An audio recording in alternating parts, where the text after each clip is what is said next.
Pour bien s'entendre, il faut bien s'écouter. Rendez-vous sur M, la petite radio du Grand Maghreb. Bonjour à vous tous, merci de nous retrouver. C'est parti pour un nouveau numéro du Café Presse. Autour de la table ce matin, Hassan Ouali. Bonjour. Qadi Hassan. Bonjour. Mounir Boudjmaa. Saïd Jafar. Bonjour. Et Abed Sharif. Bonjour messieurs.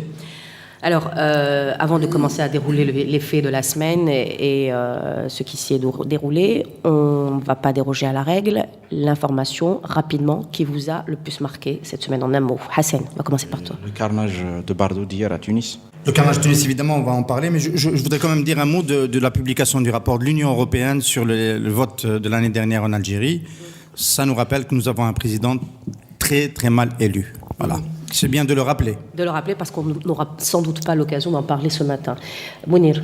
Malgré l'actualité chargée, moi j'ai retenu le fait que Nicolas Sarkozy pouvait dénoncer les accords d'Évian, c'est-à-dire que 60 ans après, c'est-à-dire par la force d'un seul homme, comme son action en Libye, sa guerre en Libye, on peut remettre en cause des accords historiques comme ça. Tu as bien dit pouvait parce que la question est encore posée aujourd'hui puisqu'il a démenti. Ça aussi, on n'aura pas l'occasion d'en parler ce matin. Saïd Jafar. La Tunisie et surtout la bonne réaction de beaucoup d'Algériens sur les réseaux qui se promettent d'aller passer leurs vacances en Tunisie. J'espère qu'il y en aura beaucoup. Moi, je demande à Hassan de ne pas faire de commentaires. C'est encore Sarkozy que j'ai vu hier. Sarkozy qui a ouvert le plus grand bazar d'armes en Afrique et qui dénonçait ce qui s'est passé en Tunisie. Alors justement, on va commencer par la Tunisie parce que c'est terrible ce qui s'est passé. On a vu les images, un sanglant attentat, 22 morts, 42 blessés, 22 morts dont 20 touristes. Un coup dur pour son économie, pour sa petite démocratie, je ne sais pas. On va en parler, en tout cas ça mérite discussion ce matin. Mais ce qui est certain, c'est qu'on a beau dire que la Tunisie va pouvoir s'en remettre, va se relever, ça va être dur quand même. Abed. Écoute, moi ce que je retiens, c'est qu'un pays comme la Tunisie, c'est un petit pays qui a de petits moyens, c'est un pays qui a fait un effort énorme sur lui-même pour avancer. Et cet effort risque d'être bloqué par des éléments qui lui échappent totalement. C'est le marché d'armes en Libye, c'est le marché d'armes au Sahel, c'est une conjoncture internationale de djihadisme qui est là. Et donc, quelle que soit la force de ce pays, il me semble plutôt désarmé face à quelque chose qui lui échappe totalement. Et on se rend compte à quel point une décision prise par un dirigeant occidental il y a 5 ans, il y a 10 ans, il y a 30 ans, peut détruire un pays comme la Tunisie sur des décennies. Moi, c'est ce que je retiens.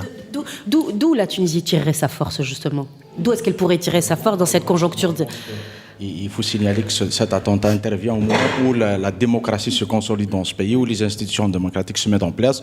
Et la meilleure réponse, le meilleur rempart contre ces mouvements extrémistes, c'est de renforcer encore davantage la démocratie, c'est de permettre aux Tunisiens de s'emparer de tous les pouvoirs à tous les niveaux. C'est le seul moyen aujourd'hui. La Tunisie n'est pas une puissance militaire. Elle a besoin de soutien des pays comme l'Algérie, pas seulement pour son économie, pas seulement pour le tourisme, mais sur le plan stratégique. Voilà. Moi, pour être moins pessimiste que Abed, c'est que contrairement, par exemple, à la période qui a suivi l'assassinat de Chokri Belaïd, où il y a eu une grande crispation entre les forces politiques tunisiennes. Là, il y a une entente nationale, personne ne met en cause Nahda. Nahda dénonce de manière très claire. Donc, il y a une base quand même de consensus qui se poursuit contre le terrorisme et pour la démocratie aussi. C'est quand même très bien. Une base unanime qui est altérée par Abed Sharif, qui continue à évoquer Sarkozy et l'OTAN qui a attaqué la Libye. Je rappelle qu'en 2001, il y a eu un attentat contre la synagogue de Djerba, dans la continuité de 9/11 en 2001, qui a abîmé la fréquentation de la Tunisie pendant quasiment 2 ans. C'était sous une dictature, c'était sous Ben Ali, et il n'y avait pas le contexte dont tu parles. C'est-à-dire qu'aujourd'hui, à Copenhague, pourquoi un jeune natif de Copenhague danois va faire un attentat islamiste, comme ça s'est passé à moi, où des Français, les frères Kouache, font un attentat. Il faut arrêter, je pense, avec cette histoire d'ouvrir le grand bazar, etc. Il y a dans la société tunisienne des raisons de se radicaliser. On peut en parler, on peut évoquer lesquelles. Dans des sociétés, qu'elles soient autocratiques ou en voie de transition démocratique, le problème n'est pas d'essayer d'accabler X ou Y. Le problème est de savoir aujourd'hui, est-ce que, c'est imparable, parce qu'il va y avoir ce débat en Tunisie. J'ai entendu déjà hier sur des plateaux de télévision des gens critiquer la sécurité et le gouvernement, c'est inévitable, il y a des jeux des calculs politiques. Ensuite, de voir est-ce que le processus ne risque pas d'être déstabilisé par la non-fréquentation de la Tunisie. Et là, j'enchaîne ce qu'a dit Saïd tout à l'heure. Il faut espérer que les Algériens aillent en masse dans les mois qui viennent, notamment en été, pour soutenir l'économie tunisienne. Il n'a pas pu s'empêcher de commenter, mais c'est pas grave. Moi, ce que je voulais dire, c'est souligner le côté fragile de l'expérience tunisienne et si vous voulez, il y a un pays qui a fait un effort immense, on l'a souligné suffisamment autour de ce CPP pour ne pas y revenir dans le détail. Mais regardez bien, ce qui s'est passé va coûter à la Tunisie combien? On va dire 3 à 5 milliards de dollars sur les 2-3 ans qui viennent. C'est énorme. On se rend compte qu'il y a un dérivé, il y a plutôt une alternative à ça. Si la situation se relance en Libye, que la paix revient et que les Tunisiens commencent à coopérer de manière plus positive avec la Libye, ça peut constituer une alternative à ce qui va être perdu en Tunisie. Moi, ce que je souligne, c'est cette dépendance extrême de la Tunisie de son environnement. C'est ça. Et quel que soit l'effort qu'ils peuvent faire eux-mêmes, ça reste le socle de la démarche. Ça reste le fondamental. Mais quel que soit cet effort-là, ça reste extrêmement vulnérable et donc il faut tout le temps pousser vers l'avant. Mounir, tu es d'accord avec lui? Qu'est-ce qui alimente les terroristes C'est-à-dire que maintenant, quelques petites remarques qui sont fondamentales. De manière globale, la Tunisie n'est pas prête à affronter le terrorisme. Elle n'est pas prête parce que sur l'attentat d'hier, le bazar libyen existe. Une Kalachnikov s'achète 2000 dinars tunisiens sur le marché en Tunisie. C'est-à-dire que les armes sont disponibles. Maintenant, l'attentat a été d'une facilité déconcertante. Les 2 terroristes sont venus en métro, ils ont commis leur acte. En tramway, voilà, en tramway, et à côté quand même du quartier général de la sécurité militaire tunisienne et d'une grosse brigade de police. Ce qui fait que les Tunisiens, c'est-à-dire il y a déjà des idées reçues. Pourquoi elles ne sont pas prêtes déjà au niveau sécuritaire? Je voulais parler juste au niveau technique. On a toujours eu l'idée que la Tunisie à l'époque de Ben Ali était un grand commissariat, ce qui est vrai. Parce qu'il y avait une police politique, il y avait des renseignements, des services renseignements qui chassaient l'opposant et qui étaient très performants dans cette activité-là. Mais quand on voit tout le dispositif sécuritaire tunisien actuellement, il est sous-formé. Ils ne sont pas adaptés à cette menace. Ils ne sont pas les équipements qu'il faut, ils n'ont pas la formation qu'il faut. C'est-à-dire la baisse de vigilance qu'il y a eu, et surtout après l'euphorie qu'il y a eu après les élections, où les Tunisiens ont cru qu'ils sont sortis d'affaires à travers les élections. C'est-à-dire... c'est une brèche sur laquelle le terrorisme a frappé. Le deuxième aspect qui est inquiétant aussi, c'est pas les chiffres des gens qui sont partis. On parle de 3 000 à 4 000 Tunisiens qui sont en Syrie, en Libye, qui ont été formés, qui risquent de revenir. C'est les 9 000 Tunisiens, jeunes Tunisiens, qui ont été empêchés de partir. C'est-à-dire qui ont été interpellés et empêchés de partir. D'où tu tires ce chiffre, juste au passage? C'est le ministère de l'Intérieur tunisien qui le dit. 9 000 arrestés.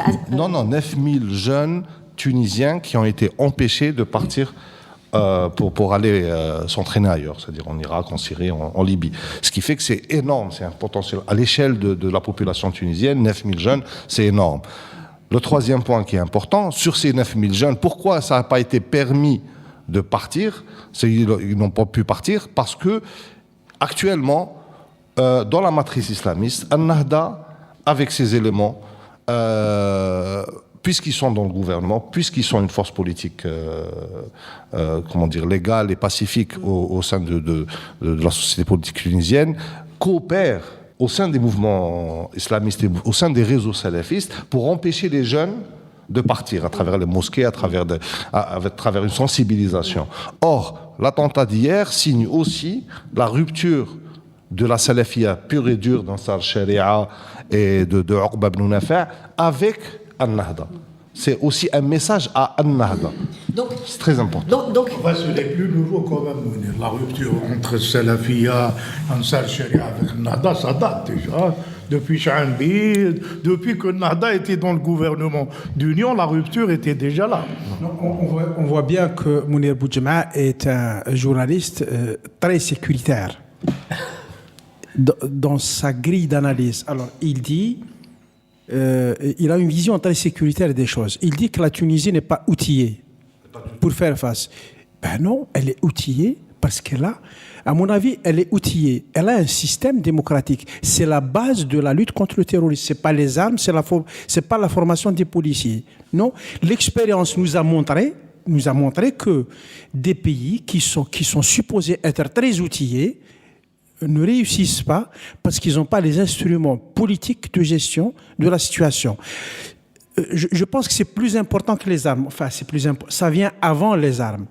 La deuxième chose, il a dit que les terroristes tunisiens ont opéré avec beaucoup de facilité. Les types de Charlie Hebdo aussi avaient beaucoup de facilité. Donc, un attentat, c'est un acte qui est techniquement très facile. On ne peut pas dire que c'était plus facile à Tunis qu'à Paris.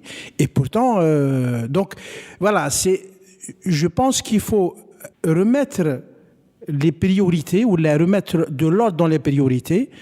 On combat le terrorisme d'abord par le volet politique et la sécurité, c'est un appui technique, purement technique. Pardon, puisque je suis interpellé sur ce point. Il faut comprendre. D'abord, c'est une analyse juste technique. Le deuxième point, c'est qu'on ne peut pas comparer Charlie Hebdo à ce qui s'est passé en Tunisie. On peut le faire sur le point de la symbolique. Mais sur le point de la solidité des institutions tunisiennes, les comparer à la solidité des institutions françaises, c'est une aberration. C'est-à-dire que la France est quand même une puissance, une puissance mondiale. Il y a une démocratie installée depuis des siècles qui a l'expérience de ce genre de choses. La Tunisie est une démocratie en construction. Elle a encore ses fragilités. Et la sécurité des personnes est quand même un élément fondamental. La sécurité tunisienne, les Tunisiens se posent la question, je pense, ce matin, de se dire, d'abord se protéger, sauver des vies. C'est ça le plus important. Je dis un dernier mot sur ça. À mon avis, les Tunisiens sont à un carrefour. C'est galvaudé, mais je dois dire ça comme ça. Ils sont à un carrefour. Est-ce qu'ils vont continuer à combattre le terrorisme par les moyens politiques comme ils l'ont fait jusque-là, ou bien ils vont s'orienter vers le sécuritaire?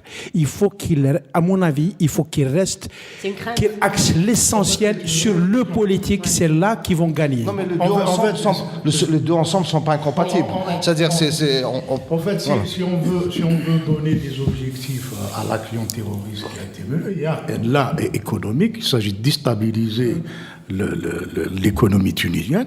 Et le deuxième, c'est effectivement de frapper la démocratisation, de pousser les courants les plus autoritaires, de dire on ferme la boutique, la récré est terminée. Et ça existe quand même en Tunisie, des gens qui pensent comme ça. Je souligne aussi que l'attentat d'hier aura eu des implications internationales parce que des ressortissants des pays européens étaient victimes, polonais, français, espagnols. Ça va renforcer en tout cas dans la région cette tendance qui consiste à y aller faire la guerre dans la région du Moyen-Orient. On a vu la réaction du président égyptien qui dit une autre preuve qu'il faut mener une guerre implacable au terrorisme. Le président tunisien a embrayé sur ça. Il faut renforcer cette guerre contre le terrorisme. Donc, ça ouvre un nouveau cycle dans la guerre contre le terrorisme dans la région. C'est intéressant ce que vous avez dit à l'instant, et notamment toi, Abed, Mounir, quand tu dis que finalement le terreau, ce sont des Tunisiens, donc les terroristes sont des Tunisiens, ils ne sont pas passés par les frontières et ils ne sont pas revenus de Syrie ou de Libye, mais vous répondez quand même pas à la question. Qu'est-ce qui les alimente finalement? Est-ce que c'est la situation géographique ou est-ce que c'est un problème fondamental en Tunisie? On a du mal à croire qu'il y a un terreau tunisien, on en parlait tout à l'heure. Et Hussein, c'est une petite démocratie qui n'a pas encore eu le temps de faire de faux pas. Moi, je pense qu'il y a deux paramètres. Il y a toujours deux paramètres. Il y a le paramètre international de la on va dire, du credo djihadiste qui veut constituer un khalifa. Enfin, aujourd'hui, c'est comme ça que ça s'exprime.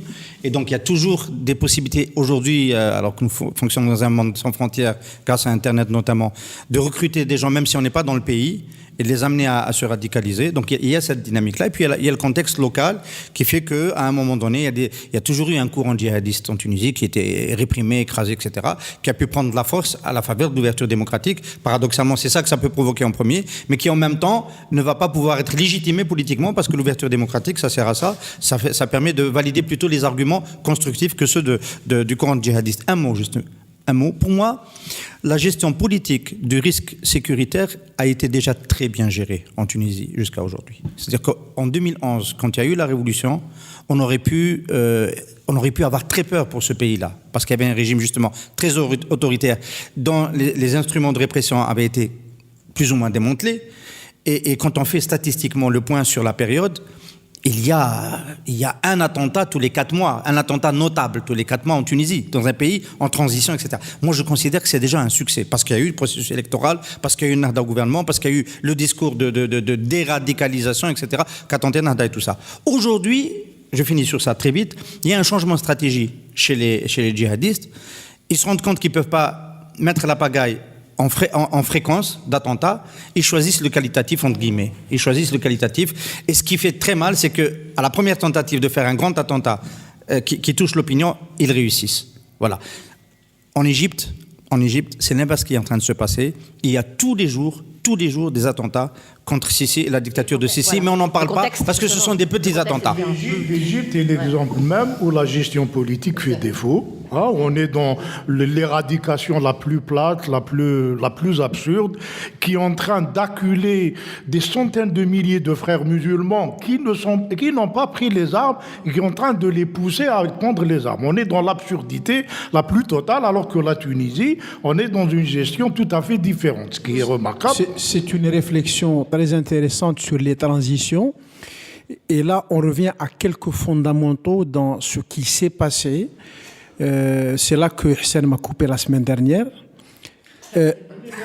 L'Irak, rappelez-vous, l'Irak, il y a une décision qui a été prise de dissoudre l'armée par Paul Bremer. La Libye, il y a une décision qui a été prise pour dissoudre l'armée. La Tunisie, malgré le risque, n'a pas dissous ses institutions. La Tunisie a choisi de prendre un virage et d'essayer de transformer ses institutions.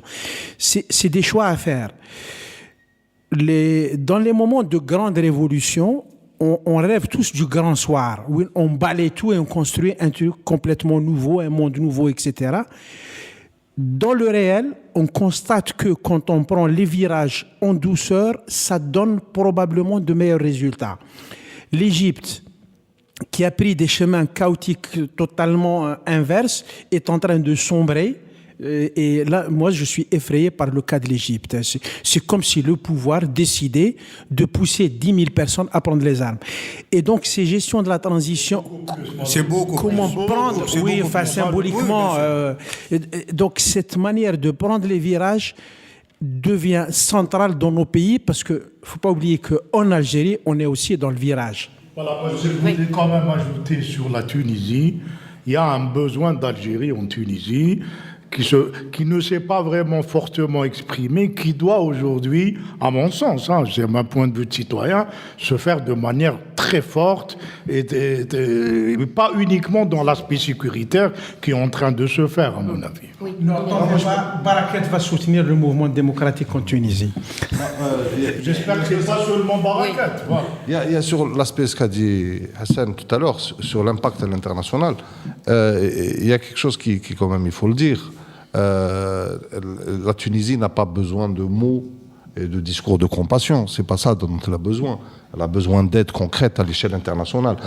Maintenant, 4 ans après, au niveau des dons promis, au niveau des prêts promis, au niveau de l'argent promis pour renforcer les structures de cette démocratie tunisienne, la communauté internationale n'a pas beaucoup, on n'a pas vu beaucoup d'argent injecté, d'ailleurs dans une économie qui est très affaiblie. Parce qu'il y a le tourisme, et avec cet attentat, la situation va s'aggraver. La seule chose qu'ils ont fait, c'est peut-être de ne pas apporter plus de nuisances qu'ils l'ont. Mais les aides, ils n'ont pas donné. Je suis d'accord. La Tunisie va être noyée par les promesses.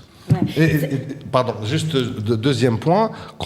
Moi, je suis vraiment pessimiste parce que un mouvement comme ce mouvement-là, Ansar Sharia et ses satellites, avaient besoin de temps pour eux-mêmes s'adapter à la situation sécuritaire. C'est-à-dire que maintenant, on voit avec ces retours qui peuvent revenir parce qu'il y a le théâtre syrien, il y a la Libye et il y a l'émergence de Daesh en Libye, marquer la présence des gens d'Ansar Sharia, les anciens d'Al-Qaïda, pour dire qu'on est présent pour sortir des manches Anbi, de sortir des zones rurales, pour s'implanter dans les zones urbaines. Comment l'Algérie peut aider la Tunisie plus concrètement, hein? Alors on parle de coopération plus étroite.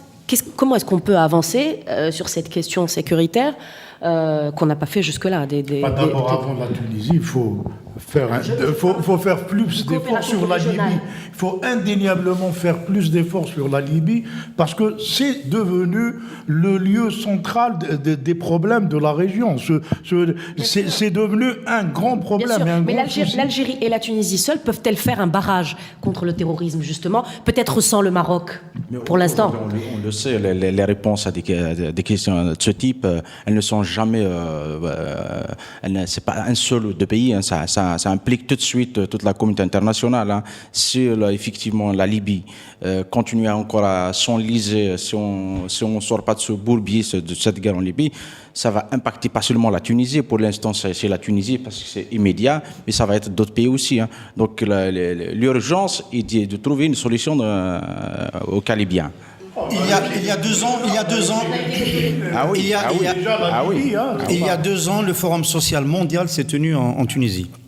Dans 5 jours, il doit se tenir à nouveau à Tunis. Les organisateurs du Forum social mondial, ça rappelle que la Tunisie quand même est une capitale qui compte dans le monde aujourd'hui du point de vue des mouvements altermondialistes, ont décidé de maintenir. Donc il y aura la planète entière qui va venir en Tunisie. Ce que je demande juste à M. Bouteflika, c'est de ne pas empêcher les altermondialistes algériens d'aller en Tunisie, au FSM.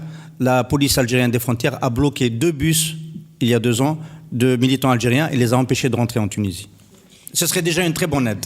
J'étais en train de discuter hier avec des gens qui ne sont pas des journalistes et qui disaient avec ce qui s'est passé en Tunisie, c'est raté pour nous la démocratie, la démarche vers la démocratie. On va dire oui, regardez la Libye, regardez la Tunisie. Qu'est-ce que vous en pensez? Vous partagez? Il y a Tigre Tourine, il y a 2 ans, qui a frappé l'Algérie. Je suis content qu'Hissène reprenne, dise qu'en Tunisie, il y a un attentat tous les 4 mois. Alors, rappelez-vous, il y a peut-être 6 mois ou 1 an, j'avais cité l'exemple de mon fils qui a une blessure sérieuse par an. Et donc, quand il se blesse, je me dis, je suis soulagé. Eh bien, la Tunisie fonctionne à ce rythme-là. Je pense que dans un pays en situation de transition comme la Tunisie, il y a un risque sécuritaire inévitable. Je pense qu'il faut en tenir compte. Mais si on tenir compte, Bark, il faut l'admettre et se dire que garder ce seuil de nuisance du terrorisme. Si la Tunisie en reste à ce seuil de nuisance, elle gagne.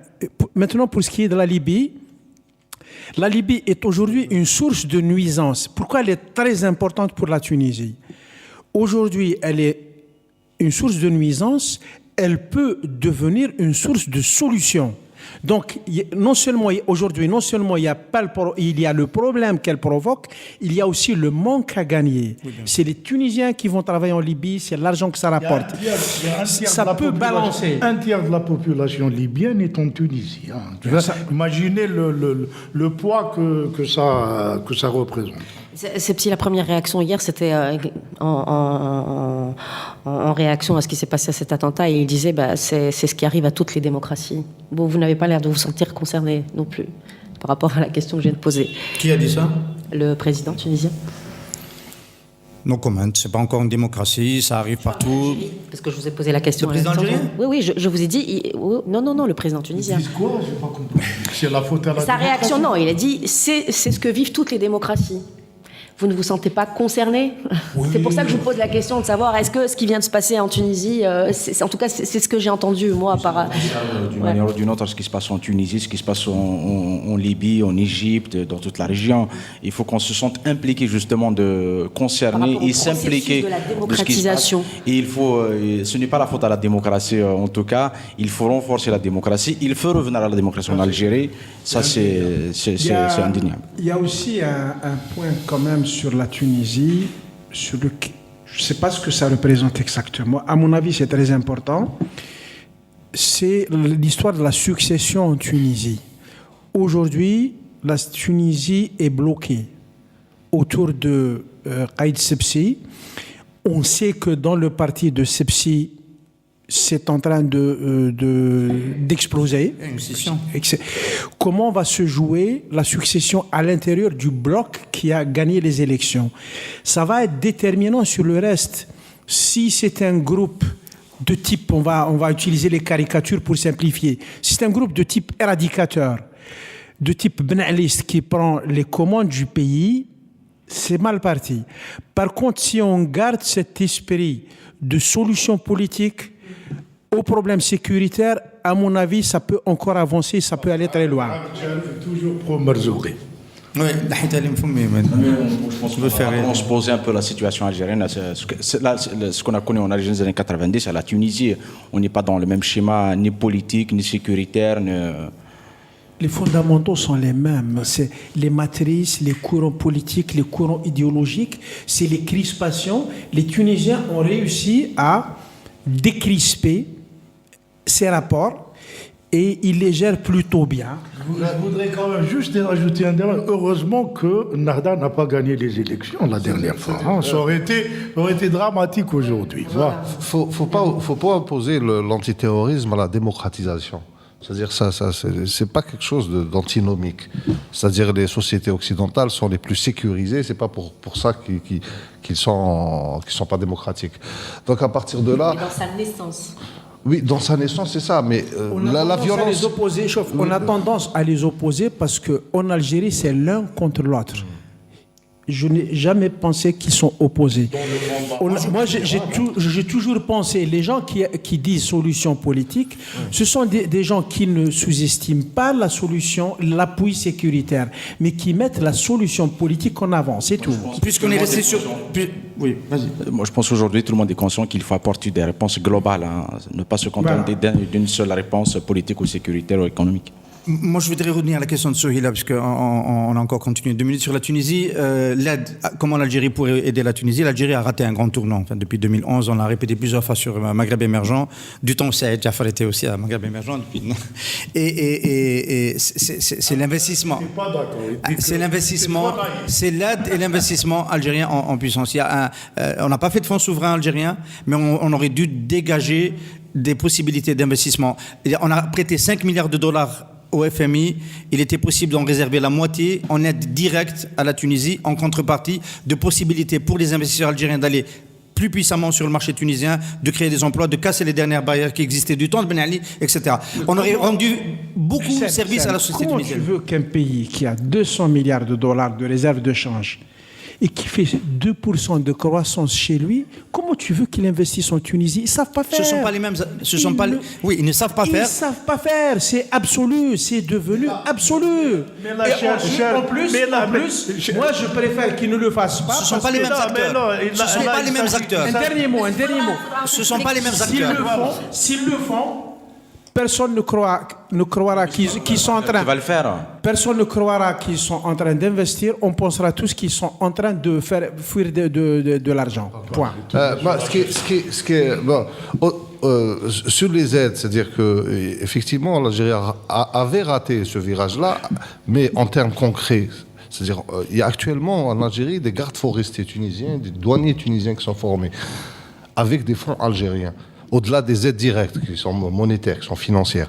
Maintenant, je reviens à cette question de la communauté internationale. C'est-à-dire sur les aides, c'est ce qui se passe actuellement au niveau diplomatique, c'est de dire à l'Algérie, jouez votre rôle de leadership régional, aidez la Tunisie, c'est votre devoir, en même temps c'est votre profondeur stratégique en termes de frontières communes, mais en termes concrets, il n'y a pas d'argent investi en Tunisie. Ça, c'est un drame.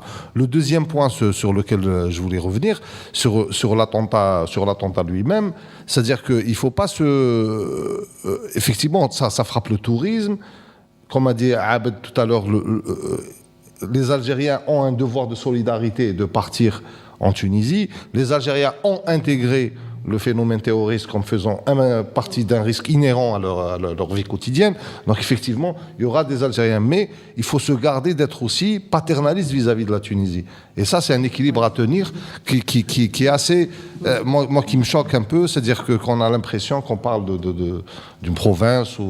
C'est-à-dire qu'il faut vraiment...